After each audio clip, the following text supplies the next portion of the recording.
And then the morning came. Abbie Carter was born in the heart of New Orleans, on a brutal August day, to a gypsy mother without a father in the picture. Her entire life she watched her mother swindle men out of their money, and sell all of the fake, ritualistic charms that were popular in the French Quarter to foolish tourists passing by. Living on the move, changing names, fooling people, it was all just part of the business, her mother would tell her. So one day, Abbie grew up, her mother grew old and succumbed to her sicknesses. And Abbie was on her own in the big city. She had learned how to deceive people very well, but Abbie wanted more consistency in her life, so she opened a small shop in the popular party town. She sold all the classic New Orleans gear, but wasn't doing good enough, so she decided to order a fancy-looking purple ball off of eBay and start telling people their fortunes. But this crystal ball could no more reveal anything to Abbie than her own brilliant imagination, so she used everything her mother had taught her about deceit to make enough money to afford to live in the expensive part of town. She made up futures for people using her psychic powers, and people began to flock in, mainly tourists eager for the full New Orleans experience. Abbie was doing pretty good for herself until one day a strange man walked in, with a crooked cane and blind in one eye. He was probably in his 70s, and even though he looked frail and weak, he spoke with an authority that gave Abbie the chills. "Good day, miss," he said with a strange accent that she couldn't place. "I've been told that you see the future." He both asked and said at the same time. Well, before she could answer, he continued, "I would like to say that every person interested in the things yet to come should be privy to their own personal insights." "I'm sorry," Abbie said, kind of annoyed, but somewhat intrigued. "My dear, sit down," he said, half looking at her, the other blind eye seeming to stare into the distance. Abbie felt like she should do as he said and without thinking much, complied. Sitting on her hands, she stared at the old man, for the first time in her life, at a loss of words. He reached out and gently, yet intently, placed his wrinkly hand on her shoulder. "Now, my dear, close your eyes, if you will, and hear what I have to say."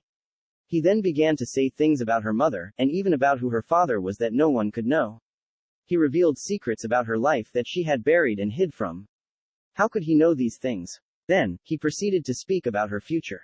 In shock, because these words were actually so crazy accurate, she didn't know what to do next. "Child," he continued, "would you like to find better for your life and stop cheating people out of their money and have all that I told you that you can have? Would you like the real thing?" She nodded, feeling suddenly emotional. "Good." He sounded warmer. "Take a deep breath and relax. Trust that the creator of the universe is in this room with us, and he now desires to heal you and free you from the shackles you wear. You no longer have to be a slave to darkness which wishes to consume you. I will set you free, and I will give you a gift that is real, if you wish." Abbie nodded, fighting back tears. She could suddenly feel a presence of a higher power in the room, a tingling, a peace, a love. Was it? It felt good, and real, really real, unlike the lies she told customers just to survive in the city of lies. Taking a deep breath in, she clenched her eyes shut and felt she could trust this man who seemed to know everything about her. He put off a good energy, and she felt she needed this now more than anything. He began to say some things quietly under his own breath and then began to get louder. It sounded as if he was praying to God, and then suddenly, she felt a surging of power shoot through his hand onto her shoulder and she began trembling. Her whole arm shaking, she began to feel really happy and light, and started laughing. She felt a freedom from the heaviness of life that she didn't know was possible, and she felt a love come from this man that seemed so deep and so authentic. She didn't know exactly what he was doing, just that she needed it desperately. He opened his eyes and they seemed to sparkle in her direction. Her own eyes filled with tears, all she could do was mutter a gentle, "Thank you." He nodded and gave her a little smile. "Your life will never be the same again now, dear. I believe the one who gives breath has now breathed on you. I am a messenger, and you need to know that the path ahead will be filled with thorns, but also roses. If you can see the flowers instead of the poison, you will find the path of peace and righteousness. All you need is a belief." She nodded with gratitude, and the man got up and headed toward the door. "Oh, and one more thing," he smiled, before he disappeared. "Free to lie in chains, where should I start?" he asked, laughing bitterly. "Benedict, why not start with the truth for once?" pleaded Rose. There was a long, agonized silence as Benedict stared sullenly outside at the pouring rain and flashes of lightning followed by fierce rumbles of thunder. Rose shuddered and huddled against him as the cold, biting wind drove icy sheets of rain into the rocky shelter they had fled to when the sudden squall had sprung upon them. "If only," Benedict murmured, Then looking down at her shivering, vulnerable form pressed against his, he relented. Very well, he sighed. I loved to play tricks. I was good at them too. I had my fun, made life interesting. My friends just laughed at my antics. I never took things very seriously, but I was just a young kid, no one cared. My mom encouraged me to be honest, but I preferred to follow my father's example. After all, his example was all I had ever known anyway because he was never there. I just heard of what he did. He paused briefly, bit his lip, then continued. One warm spring day, I was playing a game with one of my friends. We were just outside of the impoverished laundress's house. A kind neighbor had recently installed new glass windows for her. I began taunting my friend, daring him to throw a nearby cinderblock at the glossy, new windows. He refused, but I persisted. Finally, a surge of spite welled within me and my taunting became nasty. I mocked his living situations. I knew that he was ashamed of living with his grouchy old grandmother who was locally despised. Her filthy habits were like a black smudge on the reputation of the village. No one knew that he lived with her. They thought he lived with his parents in the country. Ashamed and desperate, he yelled at me and grasped the cinderblock, threatening to hammer it into my skull. He flung it and I dodged. With a splintering crash, it shattered the window. My friend turned pale and whipped his head frantically from side to side, looking for an escape. Go, I shouted. I'll take the blame, but you owe me for this.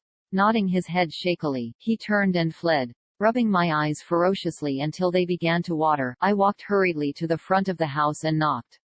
The laundress opened the door and peered out, uncertainly. With a choke in my voice, I sobbed out my confession. I was outside your window playing when a big boy came up and started taunting me. He made fun of my dad and called me evil names. Then he picked up a cinderblock and threw it at me. I dodged it and it hit your window instead. Clutching my hand, the old lady steered me to the side of the house. She shaded her eyes against the sun and looked up ahead. In the distance, the figure of my friend sprinting away could still be made out dimly. With a grim shake of her head, she let go of my hand and hugged me. Don't fret, little one, she comforted. All is forgiven. I waited until she left, and then I wiped away my forced tears, grinned impishly and ran into the woods, meditating possessively over what payment I would demand from my friend. Suddenly, a cold, muscled, and scaled creature twined around my ankle. I recoiled wildly. Screeching, I tore at my pant leg, only managing to lift it soon enough to watch with deathly terror as the serpent-like creature sank its fangs into my skin.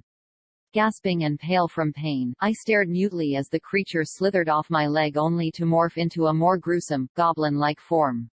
Lies, it hissed. You've chosen the lie. You are mine now. I stared, confused. I am the liar, he hissed. I've given you a great gift, one that will grant you all the world has to offer. Not only will you be a compulsory liar, you will also have the sweet gift of compelling your victims to believe in your deceit.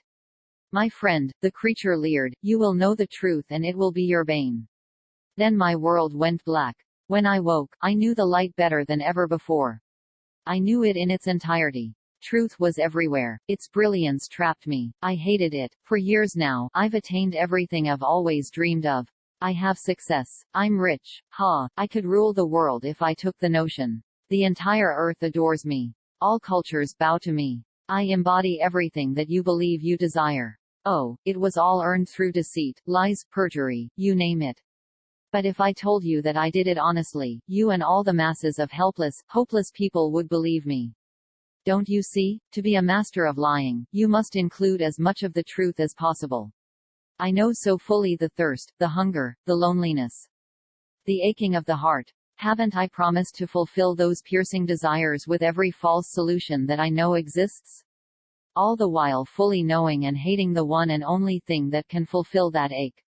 Truth, I despise it, I know it fully and have chased it madly and it forever evades me.